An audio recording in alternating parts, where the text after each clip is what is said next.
wahai pamanku, maukah mereka ini aku ajak kepada sesuatu yang lebih baik daripada mereka yang ajak, daripada apa yang mereka tawarkan. Kemudian kata Abu Talib, wa ila ma tad'uhum? Kamu mengajak mereka untuk apa? Mengajak mereka kemana? Seperti apa ajakanmu? Kata Abu Talib. Kata Nabi SAW, ad'uhum ila ayyatakallamu bi kalimatin wahidah tadinu lahum bihal Arab wa yamlikuna bihal Ajam. Kata Nabi SAW, saya mengajak mereka hanya berbicara satu kalimat. Kalau mereka berbicara satu kalimat ini, orang-orang Arab mereka kuasai. Orang-orang Ajam selain Arab, mereka kuasai. Mendengar demikian, Abu Jahal sangat gembira.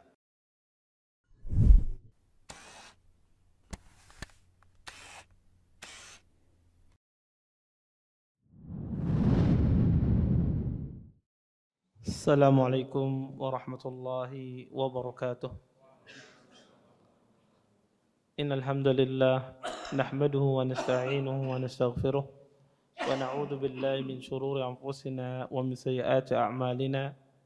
May yahdihillahu fala mudilla lahu wa may yudlil fala hadiya lahu. Asyhadu an la ilaha illallah wahdahu la syarika lahu wa asyhadu anna Muhammadan abduhu wa rasuluh. Fa inna asdaqal hadits kitabullah wa khairul hadi hadi Muhammadin sallallahu alaihi wasallam wa syarrul umuri muhdatsatuha wa kullu muhdatsatin fid din bid'ah wa kullu bid'atin dhalalah wa kullu dhalalatin finnar. Amma ba'd. Bapak-bapak, ibu-ibu, ikhwan dan akhwat yang senantiasa dimuliakan oleh Allah Subhanahu wa taala. Alhamdulillah, segala puji bagi Allah Subhanahu wa taala dengan limpahan nikmat yang begitu besar, di antaranya nikmat iman, nikmat Islam, nikmat kesehatan, sehingga kita semua diberikan kemudahan oleh Allah Subhanahu wa taala untuk bisa berhadir di majlis ilmu.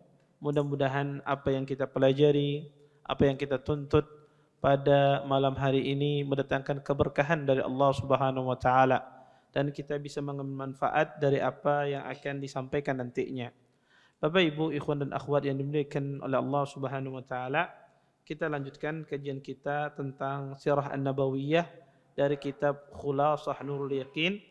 Kita masuk pada pembahasan wafatu Khadijah, Zawju Saudah wa Aisyah radhiyallahu taala anhunna, yaitu meninggalnya Sayyidatu Khadijah dan peristiwa menikahnya Nabi SAW dengan Saudah Ummatul Mukminin, dan juga menikahnya Rasulullah dengan Aisyah radhiyallahu taala anhunna jami'an.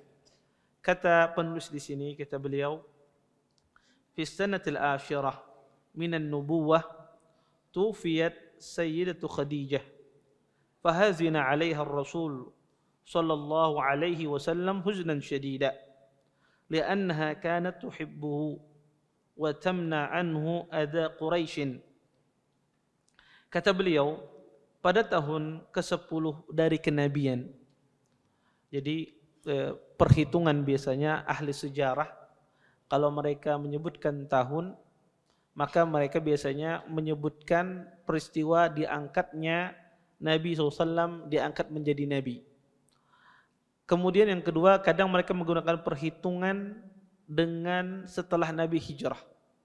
Jadi sebelum Nabi hijrah, mereka menggunakan perhitungan berkaitan dengan kenabian. 10 tahun setelah Nabi diangkat menjadi Nabi, atau 5 tahun sebelum Nabi diangkat menjadi Nabi. Itu menunjukkan bahwasanya orang-orang Arab terdahulu sangat perhatian pada sejarah. Maka kata mereka, pada tahun 10 dari kenabian diangkat Nabi menjadi Nabi, meninggal Khadijah radhiyallahu taala anha. Kemudian Rasulullah SAW, kata beliau, bersedih dengan sedih yang sangat, karena Khadijah adalah orang yang dicintai oleh Nabi SAW. Khadijah, beliaulah yang mencegah banyak dari gangguan-gangguan yang dilakukan oleh orang Quraisy. Bapak, Ibu, ikhwan dan akhwat yang dimuliakan oleh Allah Subhanahu wa taala, ketika Nabi SAW dan keluarga beliau dan Bani Abdi Manaf secara umum ketika keluar dari hisar, dari pemboikotan selama 3 tahun, tidak lama dari kejadian tersebut, pada tahun ke-10 Nabi diangkat menjadi Nabi, meninggallah Khadijah radhiyallahu taala anha. Dan ini musibah yang luar biasa yang dialami oleh Rasulullah sallallahu alaihi wasallam. Kenapa? Karena pada lengkaplah semua ujian yang dialami oleh Nabi. Nabi diuji dengan disiksa, dicerca, dicela, diusir dari tempatnya, diancam dibunuh jiwanya. Maka dikatai seorang dukun, seorang penyihir, macam-macam. Semua musibah dialami oleh Nabi SAW. Dari sejak kecil ditinggalkan oleh kedua orang tuanya. Ia tumbuh dalam keadaan yatim, jauh dari kedua orang tua. Kemudian Nabi SAW diuji dengan anak-anak beliau. Anak-anak wanita beliau diceraikan oleh orang-orang kufar Quraisy. Dan tidak hanya itu, serangan kepada Nabi SAW. Fisik beliau, ia disiksa Rasulullah SAW. Kemudian beliau diejek, dihinakan, dicerca maki. Dan bertambah lagi musibah Nabi SAW dengan meninggalnya Khadijah. Maka betullah apa yang dikatakan oleh Rasulullah SAW, asyaddun nas bala'an al-anbiya, summa al-amsalu fal-amsal. Kata Nabi SAW, orang yang paling berat cobaannya, ujiannya di muka bumi ini adalah para nabi-nabi. Para nabi-nabi adalah orang yang paling berat ujiannya di dunia ini. Kemudian summal amsalu fal amsal. Kemudian orang yang setelahnya dan orang yang setelahnya. Maka kalau antum orang yang bertakwa, pastilah ujian antum akan lebih berat. Ya, jangan antum lihat ada orang bertakwa, ada orang sembahyang, orang mengaji sunnah dapat ujian akibat mengaji yang salah itu. Banyak ujiannya. Tidak. Orang bertakwa pasti ujiannya lebih banyak. Kata Nabi SAW, jika seandainya imannya kuat, zida fi balaihi, akan ditambah ujiannya tersebut. Tetapi jika imannya lemah, ya, imannya enggak kuat, pasti Allah ringankan musibahnya. Maka Nabi SAW contoh sosok orang yang paling mulia di muka bumi, tetapi ujian beliau paling berat dihadapi oleh Rasulullah SAW. Kemudian bagaimana Nabi SAW ya, tidak bersedih dengan Khadijah. Nabi SAW nikah sama Khadijah selama 25 tahun. Nabi SAW nikah dengan Khadijah, tidak pernah Nabi SAW berselisih satu kali pun dengan Khadijah. Ya, Nabi SAW nikah dengan Khadijah 25 tahun. Tidak pernah Nabi SAW berselisih dengan Khadijah walaupun satu kali. Ya. Makanya Rasulullah SAW ketika berbicara tentang manaqib, keutamaan Khadijah, apa kata Rasulullah SAW?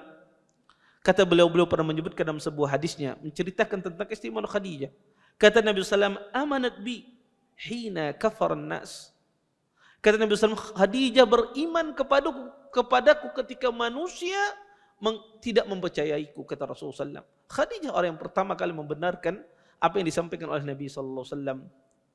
Kemudian kata Nabi SAW, wa asyrakatni fi maliha hina harramanin nas.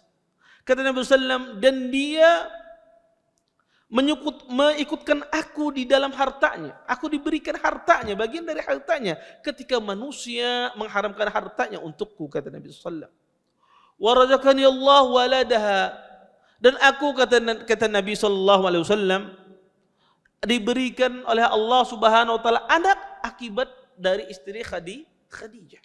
Nabi SAW tidak mempunyai anak kecuali datang dari Khadijah.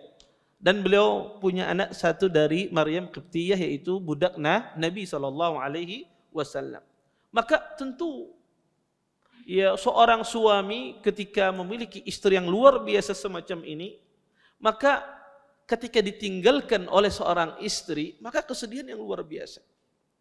Orang hidup puluhan tahun sama istrinya, 10 tahun, 15 tahun, 20 tahun dia bersama istrinya. Maka ketika ditinggalkan itu kepedihan yang luar biasa. Ya. Jangankan ditinggalkan mati, ditinggalkan cereja oleh bini, kadang-kadang laki-laki bisa jadi gila. Ya. Ya. Kadang-kadang laki-laki ya menangis, kadang-kadang seminggu, ada laki-laki demikian. Ditakuni kenapa menangis kayak kelanakan, diceraikan bini. Kenapa? Karena kesedihan yang luar biasa. Orang kalau sudah cinta kepada istrinya, bagaimana yang ditinggalkan ini adalah wanita yang salehah. Yang meninggalkan Nabi ini adalah wanita salehah, bahkan wanita terbaik di muka bumi. Tentu kesedihan yang luar biasa dialami oleh Nabi SAW. Makanya Rasulullah SAW mengatakan, kata Nabi SAW, hasbuka min nisa'il alamin. Cukup bagimu, kata Nabi SAW, wanita terbaik di muka bumi ini 4 orang. Nabi menyebutkan wanita terbaik di muka bumi ini 4 orang. Yang jelas ini bukan istri-istri kita.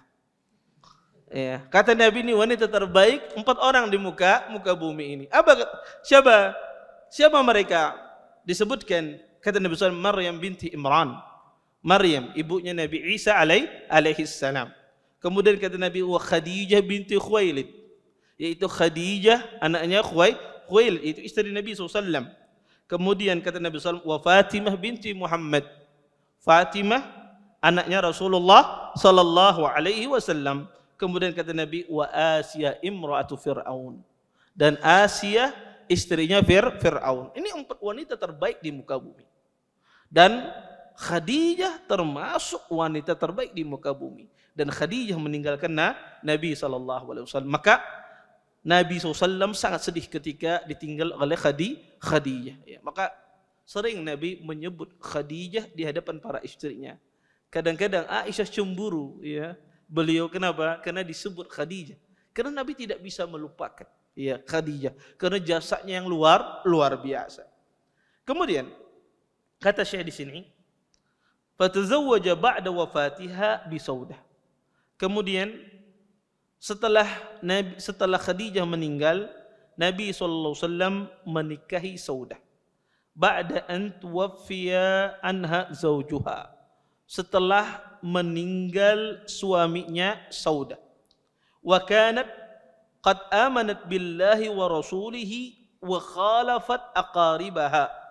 Sesungguhnya Saudah ini, kata Syekh, beliau telah masuk Islam, beriman kepada Allah dan Rasulnya, dan beliau menyelisihi keluarga beliau. Saudah binti Zam'ah, nama beliau adalah Saudah binti Zam'ah. Itu dinikahi oleh Nabi SAW setelah beliau berhijrah ke negeri Habasah yang kedua. Ketika Saudah berhijrah ke negeri Habasah yang kedua bersama suaminya Sakran bin Amr. Suaminya Saudah yang pertama adalah Sakran bin Amr. Kedua-duanya masuk Islam. Saudah masuk Islam, suaminya juga masuk Islam. Kemudian mereka berhijrah. Dan Saudah ditemani oleh suaminya dan saudaranya yang bernama Malik bin Zam'ah. Mereka berhijrah ke negeri Habasyah. Para ahli sejarah berselisih. Suami Saudah ini, sebagian ahli sejarah mengatakan suami Saudah ini meninggal di negeri Habasyah. Sebagian lagi mengatakan suami Saudah ini meninggal ketika balik dari negeri Habasah ke kota Mekah. Mereka meninggal ketika dia sampai di kota Mekah. Terjadi khilaf di kalangan ahli sejarah. Intinya ketika Saudah ya suaminya meninggal, seketika selesai iddahnya Saudah, maka Nabi SAW datang mengkhitbah Saudah melewati Khawlah. Khawlah melamarkan kepada Nabi SAW, ya, melamarkan Saudah untuk Nabi SAW. Maka Saudah pun ditawarkan Nabi SAW, maka beliau pun mau. Akhirnya pun beliau menikah dengan Nabi SAW. Dan Saudah adalah istri yang pertama dinikahi oleh Nabi SAW setelah meninggal Khadijah. Jadi sebelum meninggal Khadijah, Nabi SAW tidak pernah menikah. Setelah meninggal Khadijah, barulah Nabi menikahi Saudah. Dan ini biasanya jadi dalil bagi ibu-ibu. Iya. Ibu-ibu biasanya kalau pengen berpoligami tak ikuti Rasulullah. Ulun meninggal dua hanya pengen kawin. Iya. Iya. Maka Nabi SAW menikahi Saudah setelah meninggalnya Khadijah.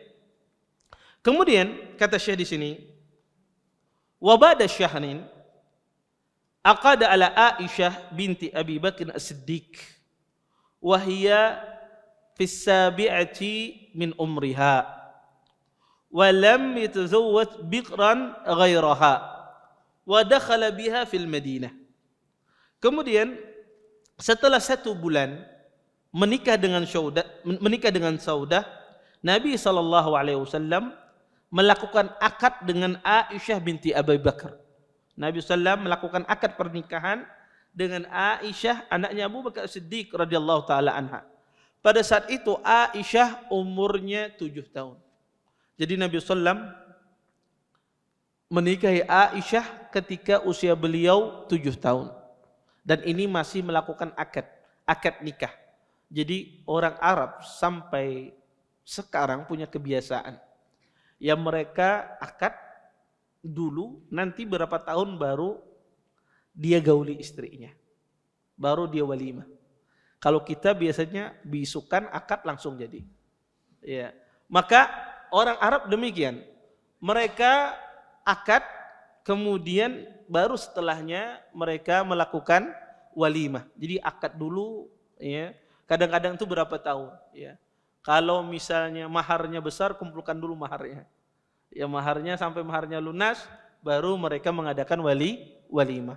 Kadang itu bisa 1 tahun, bisa 2 tahun, bisa 3 tahun, ya.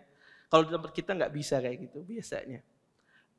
Walam yatazawwaj bikran ghairaha wa dakhala biha fil Madinah.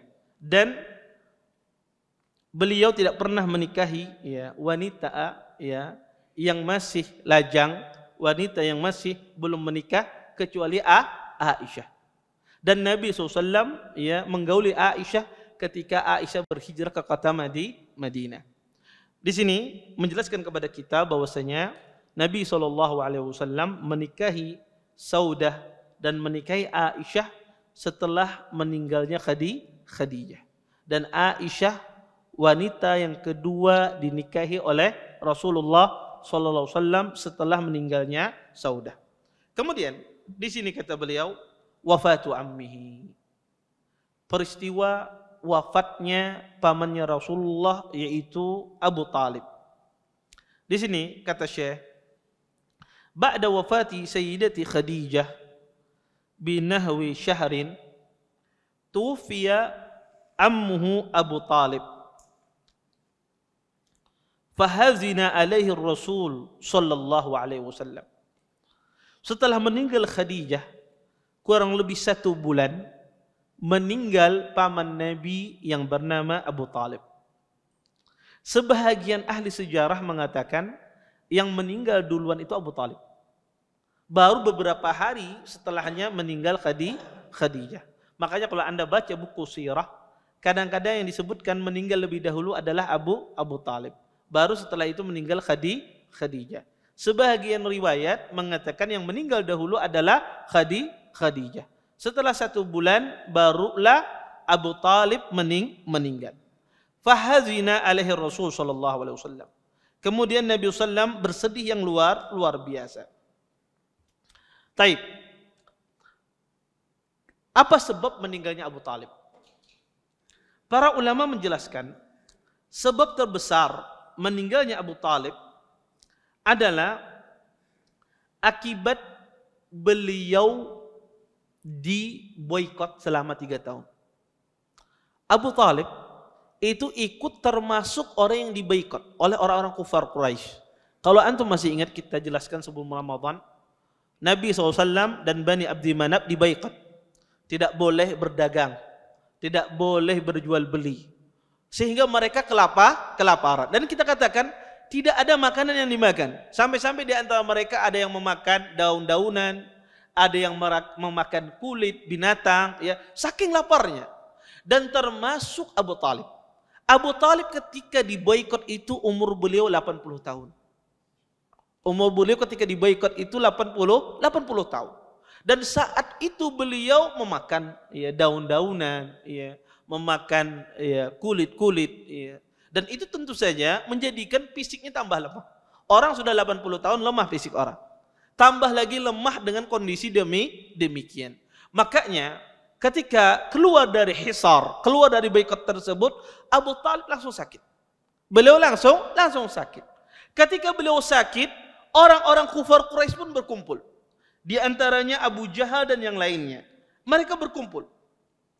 Mereka datang, ya, mereka berkumpul, kata mereka, kita ini harus kunjungi Abu Talib karena dia dalam keadaan sakit parah. Nanti kita akan dituduh oleh orang-orang Arab di sana bahwasanya kita membunuh Abu Talib karena dia membela saudaranya. Dan kita membunuh orang yang tua karena dia membela saudaranya. Dan orang kufar Quraisy malu mereka. Dan orang jahiliyah, di antara sifat mereka, mereka punya sifat malu. Sifat malu. Akhirnya pun mereka bersepakat, orang-orang jahiliyah ini, kufar Quraisy, mengunjungi Abu Talib. Iya. Maka pada saat itu datanglah pembesar orang-orang kufar Quraisy. Di antaranya Abu Jahal, kemudian Abu Sufyan sebelum beliau masuk Islam, wa Utbah ibn Rabi'ah, kemudian Syaibah ibn Rabi'ah, wa Umayyah ibn Khalaf, dan banyak datang kepada Abu Talib. Kemudian mereka ini datang kepada Abu Talib sembari mengatakan, "Ya Abu Talib," kata mereka, "innaka minna haitsu qad alimta." Kata orang kufar Quraisy, "Wahai Abu Talib, sesungguhnya engkau ini dari kami. Kau ini orang-orang besar dari kami. Dan engkau tahu itu." Kemudian, "Waqad hadaraka ma tara wa takhawwufuna 'alaika minal maut." Wahai Abu Talib, sesungguhnya kami ini takut akan kematianmu. "Waqad 'alimta alladhi bainana wa baina ibni akhika fad'uh fahud lahu minna wa hud lana minhu liyakuffa 'anna wa nakuffu 'anhu wa liyada'na wa dinuna wa nada'hu wa dinahu." Kata orang ini, kata orang kufar Quraisy, "Wahai Abu Talib, sesungguhnya engkau tahu antara kami dan anak saudaramu, yaitu Rasulullah sallallahu alaihi wasallam." Kemudian kata orang kufar Quraisy, "Hendaklah engkau memanggilnya, wahai Abu Talib." Kemudian mereka mengambil dari kami, Muhammad, itu Rasulullah mengambil dari kami, dan kami mengambil darinya. Dia tidak mengganggu kami, dan kami pun tidak mengganggunya, kata orang kufar Quraisy. Dia meninggalkan agamanya, dan kami pun meninggalkan agama kami. Tawaran yang luar biasa, ya, yang diajukan oleh orang kufar Quraisy kepada Abu Talib. Mendengar demikian, pada saat itu pun Abu Talib, ya, memanggil Nabi SAW. Kemudian Abu Talib berkata kepada Rasulullah, "Haula'i ashrafu qaumik qad ijtama'u laka liyu'tuk wa liyakhudhu minka." Kata Abu Talib, "Wahai Rasulullah, sesungguhnya di depanmu ini adalah pembesar-pembesar kaummu. Mereka berkumpul di sini untuk memberimu sesuatu dan kamu mengambil dari mereka." Melihat demikian, Rasulullah pun berkata dengan perkataan yang luar biasa. Kata Rasulullah, "Ya am, afala ad'uhum ila ma huwa khairul lahum." Wahai pamanku, maukah mereka ini aku ajak kepada sesuatu yang lebih baik daripada mereka yang ajak, daripada apa yang mereka tawarkan. Kemudian kata Abu Talib, "Wa ila ma tad'uhum?" Kamu mengajak mereka untuk apa? Mengajak mereka kemana? Seperti apa ajakanmu? Kata Abu Talib. Kata Nabi SAW, "Ad'uhum ila ayyatakallamu bi kalimatin wahidah tadinu lahum bihal Arab wa yamlikuna bihal Ajam." Kata Nabi SAW, saya mengajak mereka hanya berbicara satu kalimat. Kalau mereka berbicara satu kalimat ini, orang-orang Arab mereka kuasai. Orang-orang Ajam selain Arab mereka kuasai. Mendengar demikian, Abu Jahal sangat gembira. Kata Abu Jahal, "Jangankan satu kalimat, 10 kalimat saya akan lakukan. Yang penting saya menguasai orang-orang Arab. Karena orang Arab itu tidak bisa disatukan. Karena orang yang sebuah negara, kalau di negara tersebut banyak kabilah, banyak suku, itu susah disatukan. Jadi kalau negara itu banyak sukunya, banyak kabilahnya, itu susah disatukan. Kenapa? Karena kabilah itu dia raja. Maka itu orang akan susah. Menurunkan raja ini untuk menyatukan itu sangat susah. Makanya bangsa Arab itu sangat susah disatukan. Karena mereka memiliki kabilah masing-masing. Mendengar hal tersebut, Abu Jahal sangat senang sekali. Jangankan satu kalimat, kata Abu Jahal, 10 kalimat ana lakukan. agar saya bisa jadi raja Arab, bisa menguasai Ajam, menguasai Faris dan Persia dan Romawi. Kemudian kata Nabi SAW, mendengar demikian, kata Nabi SAW, taquluna la ilaha illallah wa takhla'una ma ta'buduna min duni. Kata Nabi SAW, kalian mengatakan kalimat la ilaha illallah dan kalian meninggalkan sesembahan selain Allah. Maka mendengar tersebut pun Abu Jahal pun marah besar. Kata Abu Jahal ya, kepada Nabi SAW, ya, kata Abu Jahal, alihada tad'u, inikah yang engkau seru? Kata Abu Jahal. Dan sungguh mengherankan, apa yang engkau suruh? Kata Abu Jahal. Ya. Mendengar demikian, maka pada saat itu Abu Talib dalam kondisi yang sangat parah. Pada saat-saat yang sangat parah tersebut, orang-orang kufar Quraisy mengelilingi Abu Talib. Kemudian Nabi SAW mengajak kepada pamannya untuk mengucapkan kalimat la ilaha illallah. Kata Rasulullah, ya am, qul la ilaha illallah. Wahai pamanku, katakan la ilaha illallah. Kemudian Abu Jahal datang. Ya Abu Talib, atarghabu an millati abina? Wahai Abu Talib, apakah engkau benci terhadap agama nenek moyangmu? Maka Abu Talib pada saat itu dalam keheranan. Di depan dia, a'zamul khalqi wa ashraful bashar.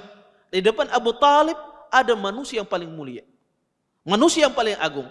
Dan di depannya Abu Talib juga ada Fir'aun hadil ummah, Fir'aunnya umat ini. Berkumpul di depan Abu Talib, Fir'aun dan ashraful bashar, manusia yang paling mulia. Di saat bimbang, dalam keadaan kebimbangan, Abu Talib meninggal dan tidak sempat mengucapkan kalimat la ilaha illallah. Ketika ya Abu Talib meninggal, ya Nabi SAW bersedih. Ya. Sampai-sampai Nabi SAW berdoa, saya akan datang, saya akan meminta kepada Allah agar mengampunimu. Kemudian Allah menurunkan ayat, innaka la tahdi man ahbabta walakinnallaha yahdi man yasha. Kata Allah Subhanahu wa taala, wahai Rasul, engkau tidak bisa memberikan petunjuk kepada siapa-siapa yang engkau cintai, dan hanyalah Allah Subhanahu wa taala yang bisa memberikan petunjuk kepada siapa-siapa yang Allah kehendaki. Maka pada saat itu Abu Talib meninggal di dalam keadaan kufur. Subhanallah.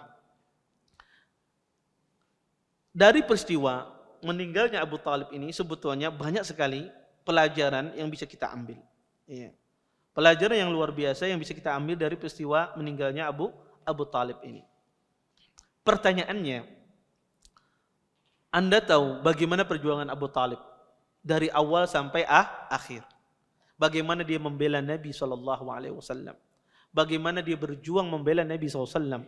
Maka ya sampai-sampai kata Nabi, ketika meninggalnya Abu Talib, saya tidak pernah merasakan siksaan sebelum meninggalnya Abu Talib.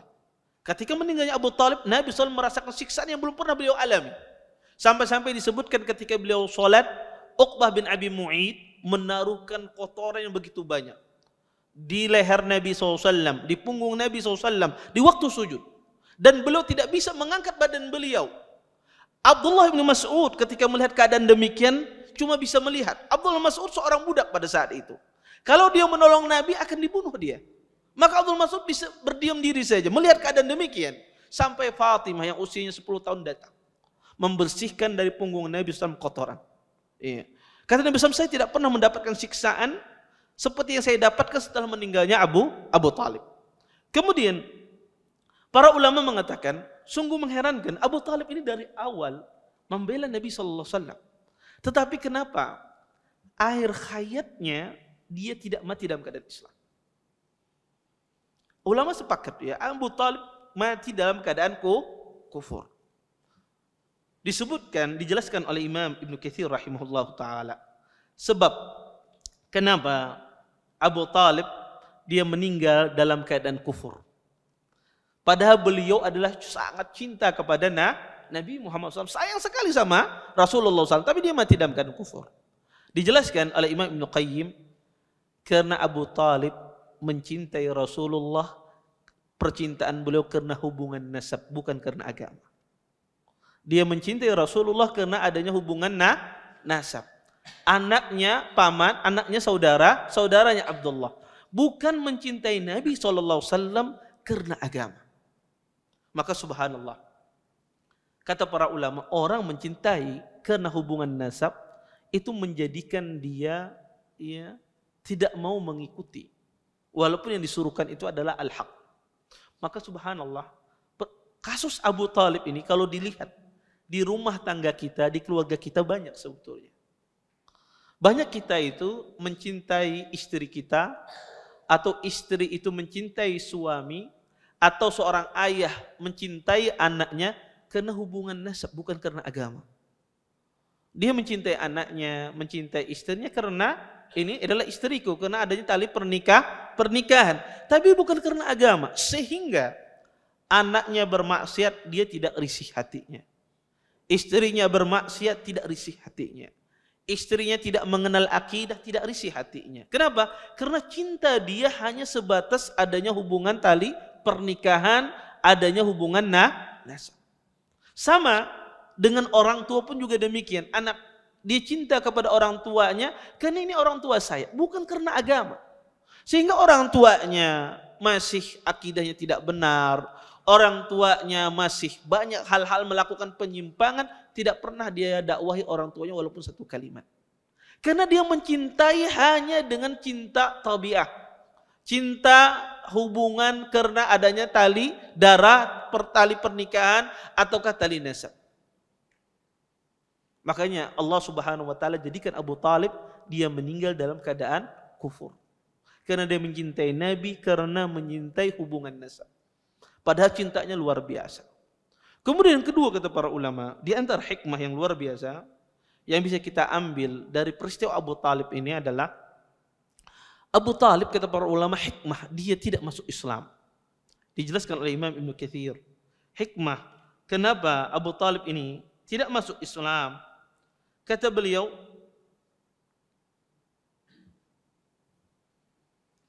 kata Ibnu Katsir di dalam disebutkan di dalam Al-Bidayah wan Nihayah, kata beliau, "Law kana aslama Abu Talib lima kana law inda musyriki Quraisy wijahatun wala kalima wala kanu yahabunahu wa yahtarimunahu wa yatajarra'u alayhi wa limaddu aydiyahum wa alsinatahum bis-su'i ilayhi wa rabbuka yakhluqu ma yasha'u wa yakhtar." Kata beliau, kalau seandainya Abu Talib masuk Islam dan meninggalkan agama orang-orang musyrik, padahal Abu Talib, kata Ibnu Katsir, memiliki kedudukan dan mempunyai perkataan yang terpandang, maka kalau beliau masuk Islam, maka tidak ada lagi yang menghormati Abu Talib. Tidak ada lagi Abu Talib memiliki haibah, wibawa di hadapan orang musyrikin kalau dia masuk Islam. Dan orang-orang musyrikin akan lebih berani menyiksa kaum muslimin ketika Abu Talib masuk Islam. Mereka akan mencerca maki, hinaan luar biasa. Maka kata Ibnu Katsir, "Rabbuka yakhluqu ma yasha'u wa yakhtar." Dan Tuhanmu yang menciptakan dan Allah menghendaki dan memilih siapa saja yang Allah kehendaki. Maka subhanallah kadang kalau dipikirkan, ini patut kita bersyukur kepada Allah Subhanahu wa taala. Kadang kalau dipikirkan kita ini ibadahnya cuma sedikit. Ibadahnya cuma tidak maksimal pada kebanyakan orang, tapi subhanallah Allah berikan hidayah kepada kita. Allah berikan hidayah kepada kita. Padahal di luar sana subhanallah banyak orang ibadahnya jauh daripada kita. Puasanya mungkin lebih banyak daripada kita, tapi subhanallah dia tidak mendapatkan hidayah.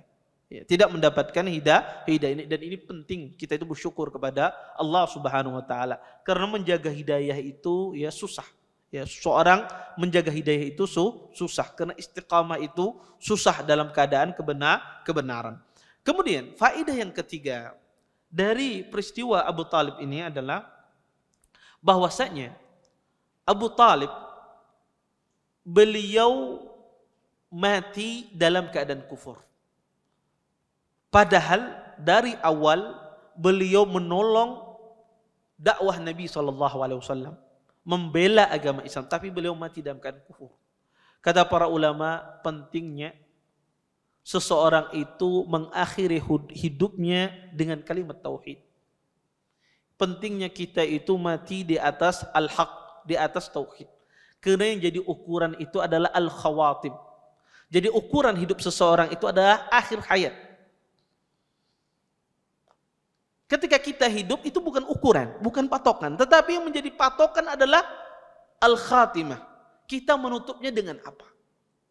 Kita menutupnya dengan apa? Abu Talib, Anda lihat sejarahnya luar biasa. Membela Nabi, tetapi akhir hayatnya ditutup dengan kekufuran. Maka ini pentingnya kalimat tauhid. Ya. Pentingnya seseorang memahami kalimat la ilaha illallah. Makanya Nabi SAW pernah marah besar kepada Usamah bin Zaid. Usamah bin Zaid di waktu peperangan, beliau ketika berperang dengan orang kufar pada saat itu, tentara orang kafir ini ketika mau dibunuh oleh Usamah bin Zaid, dia masuk Islam. Dia mengatakan la ilaha illallah. Dia sudah hilang, pedangnya sudah tinggal mau ditebas. Dia mengucapkan kalimat la ilaha illallah. Dia masuk Islam. Kata Usamah, ini ngeramput aja, dibunuh oleh Usamah. Ya, dibunuh oleh Usamah bin Zaid. Mendengar demikian, hal ini terdengar di Nabi SAW. Kemudian Nabi memanggil Usamah. Wahai Usamah, betul apa yang diceritakan? Engkau membunuh orang, dia mengucapkan kalimat la ilaha illallah. Betul wahai Rasulullah. Dia mengucapkan kalimat la ilaha illallah itu agar terhindar dari tebasan pedangku wahai Rasulullah, kata Usamah. Dia mengucapkan kalimat itu agar tidak aku bunuh. Kemudian kata Nabi SAW, asyaqaqta qalbahu. Wahai Usamah, apakah engkau telah memeriksa hatinya? Sudahkah engkau belah hatinya sehingga engkau bisa mengatakan demikian? Kemudian kata Usamah, Nabi mengulangi demikian. Asyaqaqta qalbahu, apakah engkau telah membedah hatinya sehingga kau mengatakan demikian? Diulang-ulang Nabi. Kata Usamah, saya tidak pernah melihat Nabi yang begitu marah kecuali pada saat itu. Ya karena famada tasna bi kalimat tauhid, kata Nabi. Wahai Usamah, bagaimana engkau perbuat dengan kalimat tauhid? Kalimat la ilaha illallah. Maka tidak gampang, ya. Kalimat la ilaha illallah itu tidak gampang, nilainya besar di sisi Allah Subhanahu wa taala. Dengan satu kalimat orang dijamin masuk surga. Dengan seorang menyisi kalimat ini pula, mengingkari kalimat ini pula, orang tersebut dimasukkan ke dalam neraka. Makanya kalau Anda lihat hadis-hadis Nabi SAW banyak sekali, ya. Hadis-hadis yang menjelaskan ya keutamaan ya seorang muslim ketika dia bertauhid kepada Allah Subhanahu wa taala.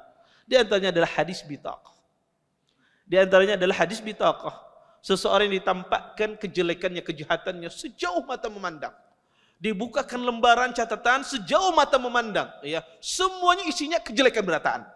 Kededa baiknya orang ini. Ya, pokoknya jelek aja isi lembarannya. Sampai-sampai orang ini putus asa. Kata dia, ya Allah, neraka juga sudah ini. Kenapa? Karena sejauh mata memandang semuanya kejelekan. Kemudian sampai ditanya, apakah ada perbuatan baik yang kau lakukan? Kata malaikat, kededa kayaknya sudah tidak ada lagi. Dia pasrah, dia seolah-olah tidak ada kebaikan yang dia lakukan. Kemudian ada, dikeluarkan dari satu kali bitaqah, ya, kartu, ya, yang mana di dalam kartu tersebut tertulis kalimat la ilaha illallah. Kata malaikat, ini ada. Kalimat la ilaha illallah pernah engkau ucapkan dengan ikhlas. Akhirnya kalimat itu ditimbang di dalam timbangan, kemudian yang ini ditimbang di daun timbangan yang lain. Subhanallah, ternyata kalimat la ilaha illallah lebih berat daripada semua amal kejelekannya. Dan Allah masukkan dia ke dalam surga. Maka ini penting ya, seseorang itu ihtimam, punya perhatian terhadap keluarga. Karena kita ini kadang-kadang ini tidak peka terhadap keluarga, khususnya orang tua, saudara. Kadang kita ini kadang peka. Kadang jamaah itu sibuk asalnya serongan hidayah itu. Ya, sibuk asalnya serongan ngaji, asalnya serongan apa macam, tapi tidak peka anaknya, ya tidak dia ajari, istrinya tidak dia pahamkan, orang tuanya tidak dia pahamkan, saudaranya tidak peduli dia. Yang penting aku aja, yang penting aku masuk surga, yang lain terserah ya, nak masuk surga kadang ada apa-apa. Ya, ada orang model berpikir demikian. Ya, ini keliru. Kita harus semangat ya, mendakwahi keluarga kita. Sebagaimana kita ingin kita mengenal sunnah, kita juga ingin saudara kita itu mengenal sunnah seperti yang kita dengar. Tentu berdakwah itu membutuhkan metode, membutuhkan kesabaran, membutuhkan waktu. Saya tidak mengatakan orang itu harus menerima langsung, tidak. Tetapi jangan sampai kita tidak pernah berusaha untuk mendakwahi. Ya, jangan sampai kita tidak pernah berusaha untuk bagaimana cara memahamkan mereka agama yang benar. Ya. Dan ini banyak terjadi demikian. Ya. Kemudian di antara faedah yang bisa kita ambil dari peristiwa Abu Talib ini adalah bahwasanya orang-orang kufar Quraisy itu subhanallah ketika disuruh mereka mengucapkan kalimat la ilaha illallah, mereka langsung paham. Langsung mengerti. Akhirnya mereka pun mencela Nabi SAW. Abu Jahal, kekufurannya luar biasa. Ya. Tetapi ketika dikatakan kalimat la ilaha illallah, dia langsung paham. Banyak orang Islam sekarang tidak paham dengan kalimat la ilaha illallah. Kaum muslimin sekarang ini tidak paham apa itu kalimat la ilaha illallah, tidak paham itu tauhid. Dan tidak mengerti kesyirikan. Kalau Anda tanya orang di muka bumi ini tentang syirik, semuanya mengatakan dosa besar. Anda tanya saja, yang sering datang ke dukun tanya syirik boleh, kada boleh jinya. Takut pasti dia bilang kada boleh. Tetapi kenapa dia melakukan kesyirikan? Karena orang tidak paham apa itu syirik. Karena keyakinan kebanyakan masyarakat secara umum syirik itu adalah seseorang menyembah selain Allah, sudah selesai. Selama aku menyembah Allah, napa aja kada syirik. Itu keyakinan masyarakat. Sehingga apa aja menganggap meminta ya, mengasih sesajen kada syirik, yang penting beribadah kepada Allah. Ini pemahaman yang salah di masyarakat. Orang banyak tidak paham antara tauhid dengan syirik. Karena ini orang itu meyakini beribadah tauhid itu sangat simpel, dia memahami bahwasanya yang penting hati kita masih menyembah Allah, sudah selesai. Hendak sujud lawan siapa kan masalahnya kada syirik. Yang penting kita menyembah Allah. Nah, ini pemahaman yang semacam ini yang banyak orang tidak paham tentang masalah tauhid. Dan faedah juga peristiwa Abu Talib ini, meninggalnya Abu Talib ini banyak faedah seperti yang bisa kita ambil. Dan faedah pula yang disebutkan oleh para ulama, bahayanya teman yang teman yang jelek. Karena Abu Talib dikelilingi oleh Abu Jahal dan yang lainnya, sehingga beliau mati dalam keadaan kekufuran. Ya. Itu pengaruh akibat teman yang jelek. Ya, maka kadang kita itu bermaksiat akibat teman. Orang itu terjerumus dalam perbuatan maksiat akibat teman. Sering ikhwah itu bertanya, Ustaz, gimana saya menghindari maksiat? Kadang sering saya bermaksiat. Maka orang menghindari maksiat itu sebetulnya mudah. Caranya gimana? Putus penyebab datangnya maksiat tersebut. Nah, memutus penyebab datang maksiat ini banyak orang tidak mau. Maka sebetulnya menghindari maksiat itulah putus penyebab datang maksiat tersebut. Kalau datangnya akibat teman, maka jangan berteman dengan orang tersebut. Kalau penyebabnya akibat dia suka lihat internet, putus, jangan berinternetan. Siapa kau aja hidup. Orang bisa hidup tanpa internet mulai bahari. Maka sebetulnya manusia itu kalau pengen istiqamah itu bisa, sangat mudah. Tinggal dia memutus penyebab apa yang menjadikan dia bermaksiat. Maka salah satu dampak orang itu terjerumus dalam kesesatan, di antaranya adalah teman yang jelek. Kemudian di antara faedah juga dari hadis ini, dari peristiwa meninggalnya Abu Talib adalah bahwasanya ini dampak ya, yang sangat berbahaya bagi orang yang suka bertaklid terhadap nenek moyang, terhadap adat yang tidak benar. Abu Talib dia meninggalkan agama Islam, tidak memeluk agama Islam karena dia selalu diingatkan dengan agama nenek moyang. Diingatkan dengan kebiasaan adat-adat yang menyimpang. Maka seorang muslim dia tidak boleh bertaklid. Kita tidak boleh bertaklid kalau seandainya kita bisa membedakan mana yang benar, mana yang salah. Kalau seandainya kita tahu taklid semacam itu tidak benar, maka tidak boleh kita bertaklid. Dan subhanallah, orang zaman sekarang itu ya, kebiasaan semacam ini banyak terjadi pada zaman kita saat ini. Kadang orang perbuatan pian ini salah, aku belajar dengan abahku bahari. Kayaknya si Din yang menanggung urusannya, aku ada tahu di hari kiamat. Iya. Kadang semacam itu diserahkan ya urusannya dengan orang di atas. Tidak demikian. Iya. Sama seperti kelompok-kelompok yang menyimpang. Kadang-kadang ada pembaiatan dan semisalnya dibaiat.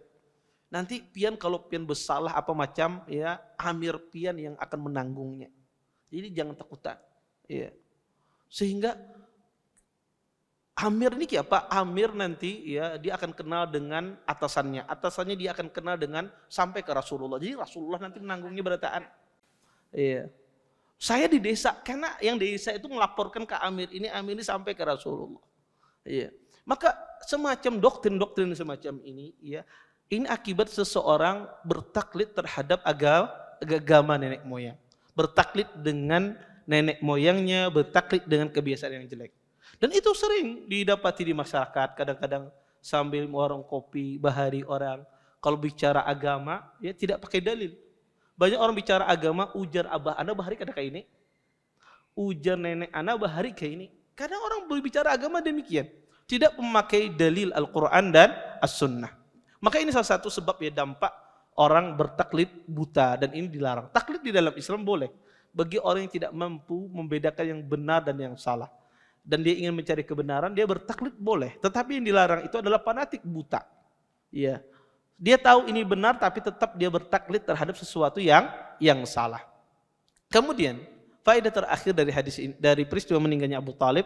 Abu Talib mati dalam keadaan kufur dan dia masuk neraka. Tetapi azabnya Abu Talib itu diringankan. Azabnya itu yang paling ringan. Kata Nabi SAW, sesungguhnya orang yang paling ringan siksanya di neraka, yaghli minhuma dimaguhu kama yaghli mirja wal qumqum. Kata Nabi SAW, orang yang paling ringan siksanya di neraka adalah Abu Talib. Yaitu mendidih otaknya sebagaimana tengku panci kita memasak air itu mendidih. Itu orang yang paling ringan siksanya di neraka. Kata para ulama, Abu Talib itu diringankan disiksanya di neraka bukan dengan amalannya. Karena amalan orang kufur tidak diterima oleh Allah Subhanahu wa taala. Tapi dia diringankan akibat syafaat Nabi secara khusus. Dan syafaat Nabi secara khusus untuk paman beliau Abu Talib. Bukan karena amalannya. Orang kafir tidak diringankan akibat amalannya. Dan dia tetap Abu Talib disiksa di neraka, tetapi dia diringankan azabnya akibat syafaat dari Rasulullah sallallahu alaihi wasallam. Wallahu taala alam, mungkin ini yang bisa saya sampaikan. Mudah-mudahan bermanfaat. Kalau ada yang bertanya silahkan. Ya, kalau ada yang mau bertanya, fadhal.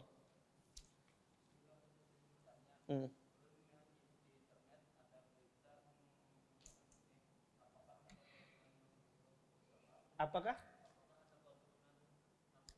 Oh, ya.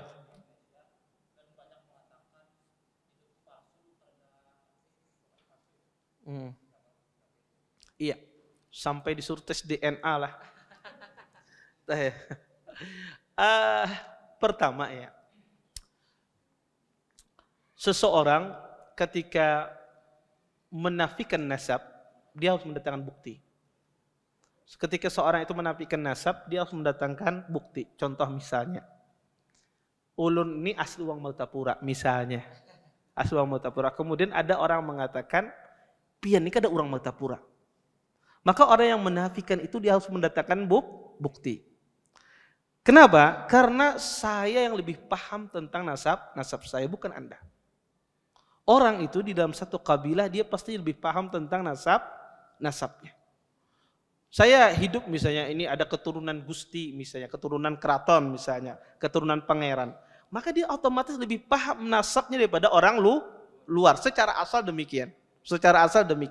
Maka orang yang menafikan nasab, orang pertama menafikan nasab itu tidak boleh sebetulnya.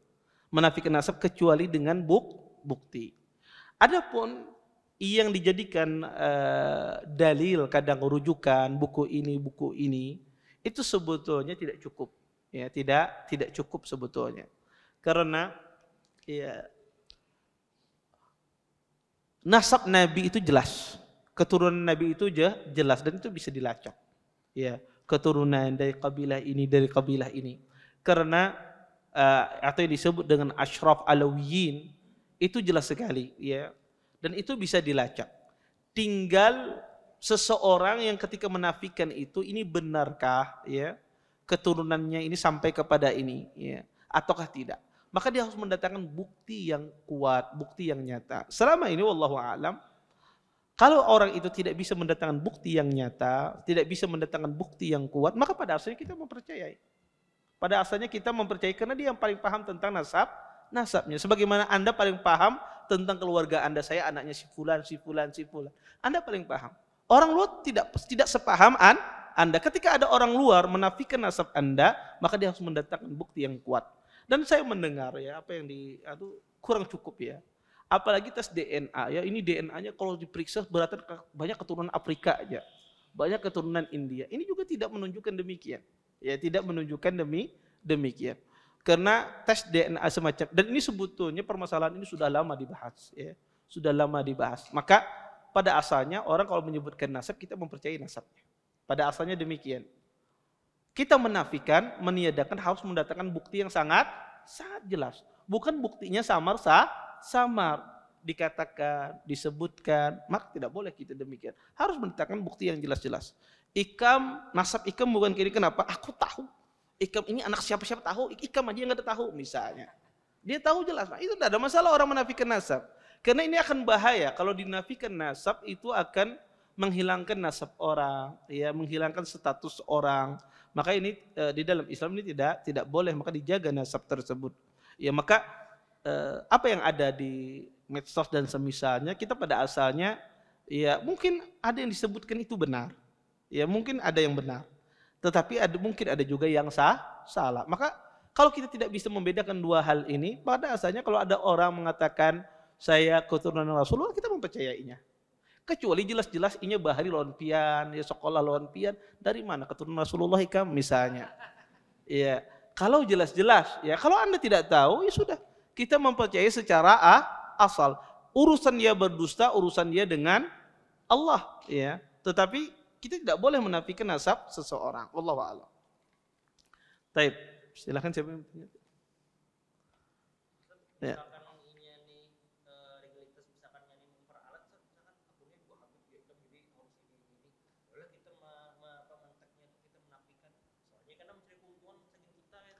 Terlepas orang itu menjual nasabnya mencari keuntungan, tetapi menafikan nasab itu suatu dosa. Menafikan nasab orang suatu dosa. Maka itu urusan dia dengan Allah, ya. Urusan dia dengan Allah Subhanahu wa taala. Dan orang yang mulia di sisi Allah adalah orang yang bertakwa, bukan nasab. Kata Nabi sallallahu alaihi wasallam, kata Allah Subhanahu wa taala, inna akramakum indallahi atqakum. Orang yang paling mulia di sisi kalian adalah orang yang paling bertakwa. Dan orang itu dimuliakan oleh Allah dengan amal solehnya. Makanya kata Nabi SAW, faman batta'a bihi amaluh lam yusri bihi nasabuh. Orang yang lambat dalam hal kebaikan, maka nasabnya tidak bisa mengejarnya. Maka nasab itu tidak ada manfaatnya kalau seandainya tidak dibarengi dengan ketakwaan dan amal soleh. Maka orang yang mulia di sisi Allah adalah orang yang bertakwa. Taib. Mohon nasihatnya Ustadz, bagaimana cara menasihati seorang kawan yang dulu mengajak kami mengenal sunnah, mengenal pakaian syar'i, mengajak kajian qadarullah, sekarang dia semakin jauh. Kami sudah berusaha mengingatkan, dan dia juga tahu apa hukum yang ia langgar. Dan sekarang sudah melepas hijabnya, dan lebih parah dari sebelum mengenal sunnah. Tolong doakan juga Ustadz agar dia kembali ke jalan yang benar. Ini disebut dengan penyakit intikas. Penyakit intikas itu adalah penyakit seseorang yang mengenal sunnah, kemudian atau dia dulu dalam keadaan ketaatan, keistiqamahan, kemudian dia menyimpang, berbuat maksiat, bahkan ada yang keluar dari Islam. Penyakit intikas ini tidak hanya mengenai para penuntut ilmu, bisa juga mengenai seorang ustadz, mengenai seorang alim, mengenai hal demikian. Disebutkan, ada kitab judulnya bagus itu. Ya, kalau kitab itu diterjemahkan dalam bahasa Indonesia, saya tidak tahu terjemahannya, tapi judulnya itu intikas di dalam bahasa Arab. Nanti yang bertanya ini, belikan buku itu, kasihkan kepada saudara yang tersebut. Karena buku itu sangat menyentuh sekali. Dia berisi cerita-cerita orang yang melakukan intikas. Dia dulunya orangnya dalam keadaan ketaatan kepada Allah Subhanahu wa taala, kemudian dia bermaksiat. Disebutkan di sana salah satunya adalah ada seorang alim, dan dia ini seorang mendakwahkan dakwahnya Syekh Muhammad bin Abdul Wahab di kota Syam, di Suriah. Dia mendakwahkan, dia punya halaqah. Dia punya halaqah ilmiah. Pernah suatu hari dia kajian di tempat terbuka. syekhnya ini. Kemudian pada saat itu dia lihat wanita. Dan terfitnah syekhnya ini, terfitnah dengan wanita tersebut. Akhirnya dia cari tahu menahu, ketemulah wanita tersebut. Pengen dia nikahi. Tapi subhanallah wanita ini tidak beragama Islam. Beragama Nasara. Kata wanita ini, saya tidak mau menikah dengan Anda kecuali Anda masuk agama saya. Karena dia cintanya dengan wanita ini dia tinggalkan. Akhirnya murid-murid dia ini semuanya meninggalkannya. Padahal orang ini berdakwah tauhid, alim kabir, ulama besar. Dia mendakwahkan dakwah tauhid. Iya.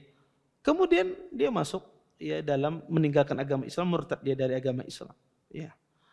Ada muridnya dulu pernah mulazamah dengan dia, ya. Beberapa tahun ya meninggalkan karena bukan dari daerah tempat, pengen mengunjungi. Ketika mengunjungi ke tempat halaqahnya tidak ada.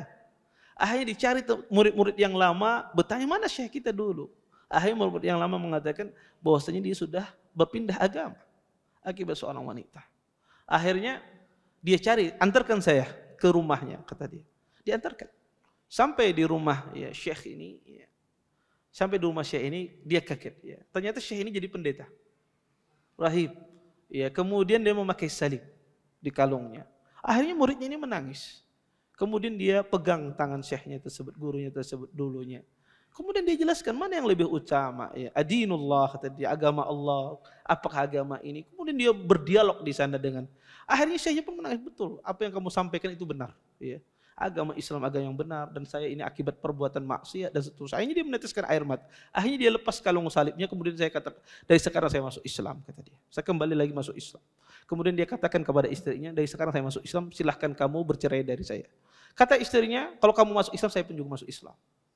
Akhirnya keduanya masuk Islam. Nah ini, saya menyebutkan cerita ini pentingnya apa? Nasihat itu sangat bermanfaat. Kalau Anda melihat saudara Anda, teman Anda jangan dibiarkan. Kalau dia menyimpang, jangan dibiarkan. Karena kebiasaan kita, kalau lihat ada orang teman kita menyimpang, sudah ini lain jalur, sudah kada usah kada usah diparaki lagi dan semisal. Ini salah. Karena nasihat itu sangat bermanfaat. Orang-orang yang semacam ini sebetulnya hatinya itu kering dari nasihat. Sebetulnya itu butuh dia itu didekati, diparaki lagi, dijelaskan tentang agama. Dan hatinya itu pasti lebih menerima. Hatinya lebih menerima, apalagi dia sebelumnya mengenal sunnah. Ya maka kalau ada orang, ya misalnya di majelis di kurang, tetapi muncul lagi, hilang sama lalu, datangi rumahnya, Bapak, aku hendak mengirim ikam ke kajian. Ya, nggak ada masalah. Ya, datangi ke rumahnya, kasih sesuatu. Ya, kalau kita punya kelebihan rezeki, ya, apa macam. Karena orang-orang semacam ini butuh didekati, butuh diingatkan kembali. Karena manusia itu ada masanya semangat beribadah, ada masanya. Ada manusia itu masanya apa? Tidak semangat. Ya, ada orang itu sembahyang berjamaah pun koler. Padahal dulu kada pernah meninggalkan saf pertama. Tapi kadang ada masa orang itu apa? Lemah imannya. Itulah manusia. Maka butuh orang-orang di saat lemah iman itu didekati. Maka penyakit intikas itu penyakit yang sangat berbahaya. Ya. Orang berbalik setelah dia mengenal sunnah, dan itu banyak. Ya. Maka kasus yang semacam ini, ya, ini sudah ada di zaman dahulu. Dan ini tidak hanya menimpa orang-orang awam, bisa menimpa ustadz, menimpa seorang da'i, karena itulah hidayah. Makanya Nabi SAW di antara doa beliau sering yang beliau minta kepada Allah, ya muqallibal qulub, sabbir qalbi ala dinik. Wahai Tuhan yang memutarbalikkan hati, maka tetapkan hatiku di dalam agamamu. Maka kata Aisyah dan Ummi Salam, wahai Rasulullah, sering sekali engkau menyebut doa ini. Kemudian kata Nabi, ya Aisyah wa ya Umma Salamah, innal qulub bainal isba'aini min asabi'ir rahman. Sesungguhnya hati manusia itu berada di antara jari jemari Allah Subhanahu wa taala. Yuqallibuha man yasha. Allah bisa memutarbalikkan kapanpun Allah mau. Kalau Allah ingin menghendaki orang istiqamah, maka istiqamah. Kalau Allah menghendaki orang yang tergelincir, maka dia akan tergelincir, dia akan tersesat. Maka penting ya seorang muslim ya selalu berusaha juga meminta kepada Allah hidayah, petunjuk. Ya, karena salah satu sebab orang itu intikas, tidak istiqamah, salah satu sebabnya adalah jarang meminta hidayah kepada Allah. Bahkan mungkin tidak pernah di dalam doanya dia sisipkan meminta hidayah kepada Allah. Meminta keistiqamahan, karena orang itu sering pede. Kayaknya aku ini sudah kada tersesat lagi, kajian terus Pak. Orang itu kadang pede, saking pedenya dia tidak pernah meminta hidayah Allah Subhanahu wa taala.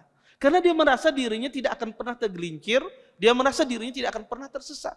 Sehingga dia tidak pernah meminta hidayah kepada Allah. Ini salah satu sebab yang mendasari orang itu intikas. Yang kedua itu sebabnya adalah akibat pertemanan, pergaulan, ya apalagi dunia medsos yang luar biasa. Zaman dahulu orang kalau masa fitnah, orang itu masuk ke rumah aman. Zaman sekarang masuk ke rumah sembunyi kamar dicurigai. Karena berbahaya zaman sekarang. Orang di dalam kamar sendirian itu tanda pertanyaan besar. Ya.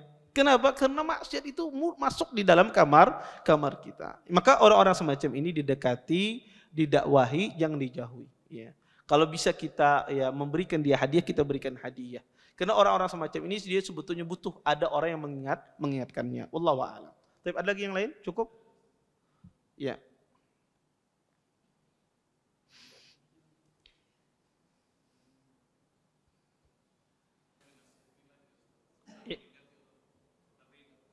Ya.